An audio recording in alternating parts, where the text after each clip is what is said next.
خاموش ماں، ایک حقیقت سے قریب اردو کہانی۔ محلہ سادات کالونی کے آخری کونے میں ایک پرانا سا مکان تھا، وہی جس کی چھت پر سبز رنگ کی چادریں برسوں سے لٹک رہی تھیں، جن پر وقت نے گرد اور بارشوں کے نشان ثبت کر دیے تھے۔ اسی چھوٹے سے مکان میں رہتی تھی خالہ رشیدہ۔ لوگ انہیں خاموش ماں کے نام سے جانتے تھے۔ خالہ رشیدہ کا ایک ہی سہارا تھا، اس کا بیٹا تیمور۔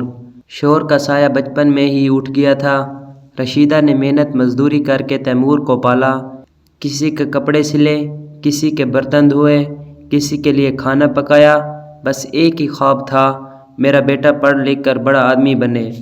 محلے کی عورتیں اکثر طنزیہ کہتیں، بی بی اتنی مشقت کس لیے؟ آخر کو مرد ہے، شادی کے بعد سب کچھ بدل جائے گا۔ رشیدہ ہنس دیتی مگر دل سے کہتی، نہیں تیمور ایسا نہیں، وہ میرا بیٹا ہے۔ وقت گزرا، تیمور نے میٹرک کیا، کالج میں داخلہ لیا، پھر لاہور کی ایک کمپنی میں ملازمت مل گئی۔ جاتے ہوئے ماں سے وعدہ کیا، امی بس چند مہینے میں آپ کو یہاں بلا لوں گا۔ پہلے ہر ہفتے خط آتا، فون پر بات ہوتی، تھوڑے بہت پیسے بھی آتے۔ رشیدہ ہر کسی کو فخر سے بتاتی، میرا بیٹا لاہور میں کام کرتا ہے، بڑا افسر بنے گا۔ مگر پھر خاموشی چھا گئی، نہ خط آیا نہ فون۔ رشیدہ نے بار بار کال کی مگر ہر بار یہی جواب آیا، مصروف ہوں، بعد میں بات کرتا ہوں۔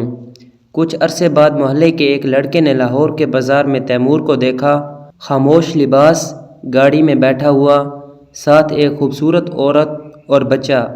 لڑکے نے کہا، تیمور بھائی، آپ کی امی بہت بیمار رہتی ہیں، انہیں آپ کی بہت یاد آتی ہے۔ تیمور نے نظریں چرا لیں، ہلکے سے کہا، بس یار وقت نہیں ملتا۔ رشیدہ اب خاموش رہنے لگی تھی، صبح سے شام تک گھر میں اکیلی بیٹھی رہتی، کبھی پرانے تصویریں دیکھتی، کبھی دروازے پر آ کر بیٹھ جاتی جیسے کسی کا انتظار ہو۔ محلے والوں کو سب پتہ تھا، وہ جانتے تھے کہ یہ ماں اپنے بیٹے کے قدموں کی چاپ سننے کو ترس رہی ہے، مگر وہ چاپ کبھی نہیں آئی۔ ایک دن رشیدہ کو تیز بخار ہوا، محلے کی ایک خاتون اسے ہسپتال لے گئی۔ ڈاکٹر نے معائنہ کر کے کہا، جسم سے زیادہ دل کمزور ہے، ماں ہے، شاید کسی کا انتظار کرتی رہی ہے برسوں سے۔ رات کے آخری پہر رشیدہ کی سانسیں اکھڑنے لگیں، آنکھیں دروازے پر تھیں، ہونٹوں پر صرف ایک جملہ تھا، میرا تیمور آ گیا؟ نہیں، وہ نہیں آیا۔ صبح محلے والوں نے رشیدہ کی تدفین کی، تیمور کو فون کیا گیا مگر کوئی جواب نہ آیا۔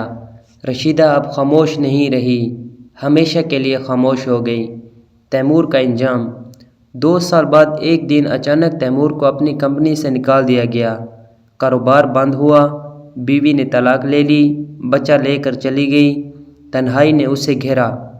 وہ جس ماں کو چھوڑ آیا تھا، اس کی آواز اب ہر رات کانوں میں گونجتی، تیمور کھانا کھا لے، تھک گیا ہوگا۔ ایک رات تیمور لاہور سے سادات کالونی آیا، وہی پرانا گھر، وہی زنگ آلودہ دروازہ، مگر اب ویران۔ دروازہ کھول کر اندر گیا، ہر چیز وہیں تھی مگر ایک ماں کی محبت نہیں تھی۔ کمرے کے ایک کونے میں ماں کی پرانی چپلیں پڑی تھیں، جنہیں دیکھ کر وہ پھوٹ پھوٹ کر رونے لگا۔ محلے کی ایک خاتون نے اسے دیکھا، قریب آ کر بس اتنا کہا، اب تو بہت کچھ بن گیا ہونا تیمور، مگر ماں کے نصیب میں صرف خاموشی تھی۔ تیمور اب اکثر اس دروازے پر بیٹھا رہتا ہے جہاں برسوں پہلے ایک ماں اپنے بیٹے کا انتظار کیا کرتی تھی۔ فرق صرف اتنا ہے کہ اب انتظار کرنے والا تیمور ہے اور جس کا وہ منتظر ہے وہ کبھی واپس نہیں آئے گی۔ اختتامیہ۔ ماں کبھی اپنی اولاد کو بد دعا نہیں دیتی، لیکن جب وہ خاموش ہو جائے تو سمجھ لو رب کی سب سے بڑی دعا چھن گئی۔